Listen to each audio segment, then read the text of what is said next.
This one is a competitive tableau builder where players are contracted time travelers hired to rewrite historical events. Players are going to be trying to earn victory points by accomplishing different goals and by capturing events in order to win the game.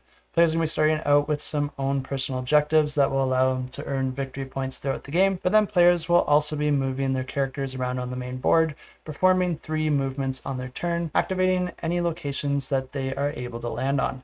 These different locations are going to give all sorts of different actions, but mainly they're going to be allowing you to generate different resources. One of the hexes on the board also allows players to jump over to their time machine board, where they'll be able to spend those resources to capture different events, which they will be putting onto the different areas of their time machine depending on what they're trying to achieve. Anytime that you capture an event, you're going to have 2 options. You could either repeat the event in the way that it happened by putting it right side up in one of the slots on your board, or you could revise the event by flipping it upside down and making something completely different happen. With each of these options, there's going to be a different ability that you'll be able to activate with that card. You're going to be putting that card into your tableau in the chronological order of the events that you were able to capture so far. But the interesting thing about revising an event is that anytime that you put a revised event into your tableau, it then causes a butterfly effect to any of the other events of the same type, which means that all the other events of the same type after the card that you just put are going to get rotated 180 degrees,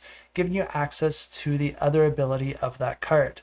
But this doesn't just happen on your own player board because you actually cause this ripple effect to all the other players. But that butterfly effect isn't only experienced on the individual player boards, because it's also going to be affecting those hexes in the center of the board, because any of those hexes that also match the same type of the card you just played are going to be flipped to their opposite side, revealing a different action for players to take advantage of anytime they move onto that hex. The game continues like this, with players earning victory points for the different objectives and actions that they're able to take. You can win the game in one of 2 ways. You can either be the first to accumulate a certain amount of victory points, or be the first to capture a certain amount of events.